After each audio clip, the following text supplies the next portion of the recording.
की तकदीर बदलेगी रेल। नमस्कार, आप देख रहे हैं न्यूज चॉइस। मैं हूं आपके साथ सलोनी ठाकुर। रेलवे मंत्रालय ने पठानकोट से जोगिंदरनगर तक की संकरी रेलवे लाइन को ब्रॉड गेज में बदलने का सर्वे पूरा कर लिया है। इस बड़े प्रोजेक्ट की कुल लागत लगभग 30,000 करोड़ आंकी गई है। योजना के अनुसार 195 किलोमीटर लंबे इस ट्रैक पर 7 बड़ी सुरंगें और करीब 1150 छोटे बड़े पुल बनाए जाएंगे। ये लाइन कांगड़ा घाटी रेलवे का हिस्सा है, जिसे ब्रिटिश सरकार ने साल 1926 में बनाया था। ये रेलवे न सिर्फ ऐतिहासिक महत्व रखती है, बल्कि कांगड़ा और मंडी जिले के कई कस्बों और धार्मिक स्थलों को जोड़ती है। करीब 100 साल पुरानी ये लाइन अब जर्जर हालत में है।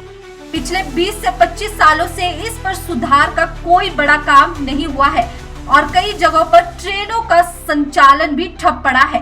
स्थानीय लोगों के लिए ये लाइन जीवन रेखा मानी जाती है, क्योंकि करीब 40 लाख लोग निचले हिमाचल के इलाकों में रहते हैं और उनकी यात्रा का मुख्य समाधान यही है। ये लाइन न केवल पठानकोट से जोगिंदरनगर तक के कस्बों को जोड़ती है, बल्कि धर्मशाला, पालमपुर, कांगड़ा, ज्वालामुखी जैसे बड़े धार्मिक और पर्यटन स्थलों को भी जोड़ती है। सुरक्षा के लिहाज से भी इस प्रोजेक्ट को बेहद महत्वपूर्ण माना जा रहा है। कारगिल युद्ध 1999 के बाद केंद्र सरकार ने भी इस रूट को रणनीतिक दृष्टि से अहम माना था, क्योंकि ये लेह लद्दाख और सीमा से जुड़े क्षेत्रों तक जाने के लिए वैकल्पिक मार्ग बन सकता है। यही वजह है कि अब इस लाइन को अपग्रेड करने की प्रक्रिया तेज की जा रही है। रेलवे मंत्री अश्विनी वैष्णव और सर्वे रिपोर्ट सौंप दी गई है और अब इसे वित्तीय मंजूरी के लिए केंद्र सरकार के पास भेजा जाएगा।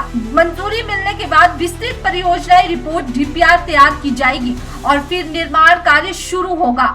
उम्मीद है कि इस प्रोजेक्ट से पर्यटन, स्थानीय अर्थव्यवस्था और कनेक्टिविटी को बड़ा फायदा मिलेगा। इसी के साथ मुझे दीजिए इजाजत। ऐसे ही निष्पक्ष और बेबाक खबरों के लिए देखते रहे न्यूज चॉइस।